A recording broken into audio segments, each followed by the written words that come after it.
I've come to the floor on more than 50 occasions to tell the story of these dreamers, which I will do again this morning. I ask my Republican colleagues in the House and the Senate to listen to the story of a dreamer here and tell me, do you believe the person I'm about to describe should be deported from America?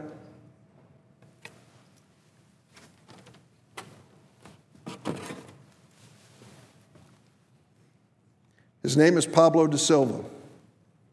He was brought here from Brazil in 2001 when he was 13 years old.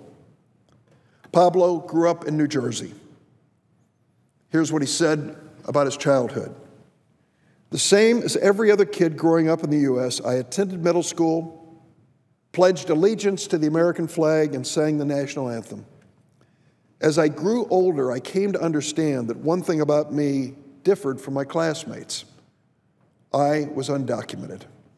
However, my parents always taught me to see barriers as a measure of perseverance and an opportunity to thrive. Pablo's dream was to become a doctor. During high school and college, he volunteered at nursing homes every week. He was a member of a group called Dr. Red Nose. That's where he and others would dress up like clowns, visiting hospitals, nurses, and nursing homes to cheer up the patients and healthcare providers. Pablo was accepted at Rutgers University, one of our nation's best. But because Pablo was undocumented, he didn't qualify for any financial assistance. He would have had to pay out-of-state tuition. So he couldn't afford Rutgers. Pablo enrolled in a community college. Because he had taken college courses when he was in high school, Pablo was able to complete a 2-year associate's degree in only 1 year. With an associate's degree in hand, Pablo was able to transfer to Keene University in New Jersey. In 2011, Pablo da Silva graduated at the top of his class with a major in biology, summa cum laude. Summa cum laude. He received an award for the highest grade point average in the biology department. He was on the dean's list every semester of college and a member of the Honor Society Phi Kappa Phi. Remember, this is the person that the Republicans in the House and Senate want to deport from the United States and refuse to fund the Department of Homeland Security until this dreamer is deported. After graduating from college, Pablo da Silva was unable to pursue his dream of becoming a doctor. He couldn't go to medical school as an undocumented person, so he worked in a variety of manual labor jobs. Then, in 2012, President Obama established DACA. And then Pablo heard something amazing. Loyola University of Chicago was prepared to accept students who'd received DACA into its medical school. Like many states across the country, Illinois has a shortage of physicians in inner city and rural areas. Loyola University's DACA program is an opportunity to address this problem. The state of Illinois has created a DACA loan program. Under this program, Loyola's DACA medical students can receive loans to help cover the cost of medical education. And for every year of loans, every year they get loans to go to medical school, these students must work for a year in a medically underserved area in my state of Illinois. It's quite a trade-off. A year of medical school for a year of your professional life as a doctor, helping people who have no access to doctors. As a result, an amazing thing happened. Some of the best and brightest students in America have come to Loyola to get a medical education. And they have signed up to stay in Illinois to serve the parts of our state where the people I represent are desperate for a doctor. Last fall, Pablo da Silva began medical school at Loyola, where he's pursuing his dream of becoming a cardiothoracic surgeon. He wrote me a letter, and here's what he said about the DACA program. DACA has allowed me to fulfill my long-lasting aspiration to pursue a career in medicine. It has truly changed my future, and for that I'm truly grateful. I'm eager to contribute my share to the country I call my own. You read this letter and you stop and think, how can the Republicans in the House of Representatives and the Senate have made this man their enemy? How can they look at this young man who has struggled throughout his life to obtain an education, who has overcome the odds, who has volunteered time and again in his community, who is willing to work in underserved medical areas? How can they look at this man and say he is the enemy? The Republicans in the House and Senate fear Pablo da Silva more than they fear the extremist terrorist groups. They fear this dreamer, and they are willing to give short-term funding to a federal agency to make their point. If the House Republicans and some in the Senate have their way, Pablo da Silva won't be able to finish medical school. He won't become a doctor. And if they have their way and deport him, which is what the House bill calls to do, my state is going to be denied a doctor in a medically underserved area. Mr. President, we are a nation of immigrants. My mother was an immigrant to this country. I believe immigrants have brought so much to America, not just in hard work, and they take the toughest jobs, but also this risk-taking that's involved in immigration, are willing to put it all on the line. In my case, my grandparents came here with my mom as a little girl to a country where they barely spoke the language and knew a handful of people, and they made a life, and they raised a family.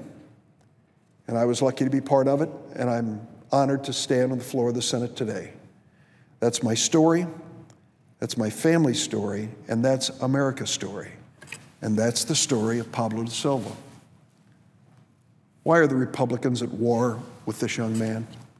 Why do they think that stopping his opportunity to go to medical school and serve America is in the best interest of our nation? It certainly isn't. Yesterday, the Assistant Senate Majority Leader said on the floor of the Senate that DACA, quote, kicked the people who played by the rules to the back of the line and the people who did not to the front of the line, end of quote. Here is the reality. The president's immigration action simply puts a temporary hold on the deportation of low-priority cases, like immigrant students like Pablo da Silva. It doesn't put the dreamers or any other undocumented immigrants in the same line as legal immigrants. And it doesn't put any legal immigrants at the back of the line. Only Congress can do that. And speaking of Congress, it's important to note that in 2013, this Senate passed comprehensive immigration reform with a strong vote, 68 to 32. Republicans and Democrats voted for it. For the remainder of that Congress, the year 2013 and 2014, more than a year and a half, the Republicans in the House of Representatives refused to allow a vote on the Senate's immigration reform bill, refused to call their own bill, refused to take any action. And it was at that moment when the president stepped forward and said, I have to do something with this broken immigration system. Instead of slowing down the appropriation to the Department of Homeland Security, I would like to remind the Majority Leader and the Speaker of the obvious. They're in control. They have a majority. They can call immigration issues before the Senate and the House at a moment's notice. And we are prepared to debate those immigration issues. But we're not prepared to do that, engage in that important debate at the expense of funding the Department of Homeland Security. Now we're going to waste a week of the Senate's time, a week when we could pass the Shaheen-Mikulski bill and fund this department, a week when we could initiate the debate on immigration, a week when the Republicans can come forward with their own immigration ideas, if they have any, other than deporting Pablo da Silva. They can come forward now, but they refuse to. They want to make this political point with the president, but they do it at the expense of the safety and security of America, and they do it at the expense of dreamers like Pablo da Silva. Every time we've tried to pass comprehensive immigration reform, the Republicans have said no. Mr. President, every student of American history can tell you that anti-immigration parties eventually wither and die. We are a nation of immigrants. There are some on the Republican side who understand that. And they can't really explain why the grand old party, the Republican Party, is turning its back on immigrants in a nation of immigrants. That's their policy. They are so determined to pursue it, they're willing to jeopardize the appropriation for one of the most important agencies of our government, the Department of Homeland Security. The President has used his legal authority to bring some fairness to our broken immigration system. If the Republicans think they can do it better, they have every right as the majority party in the House and the Senate to offer legislation.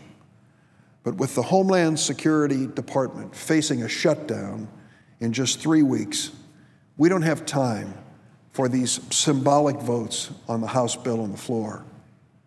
Turn to page 15, I say to the Majority Leader, of the calendar of business of the Senate, and you will find the answer to your question.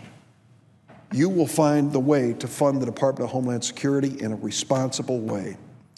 What the Majority Leader should do is to swallow his pride, call Mr. Boehner and say, your idea is not going to fly in the Senate. It's time for us to fund this agency. It's time to understand that as resolute as the terrorists are in harming innocent people and threatening America, America should be as resolute in fighting them back. The first line of defense is the Department of Homeland Security. It's time to fund it. We could do it in a matter of minutes this morning if the Majority Leader would simply call to the floor this clean appropriation bill. Mr. President, I yield the floor.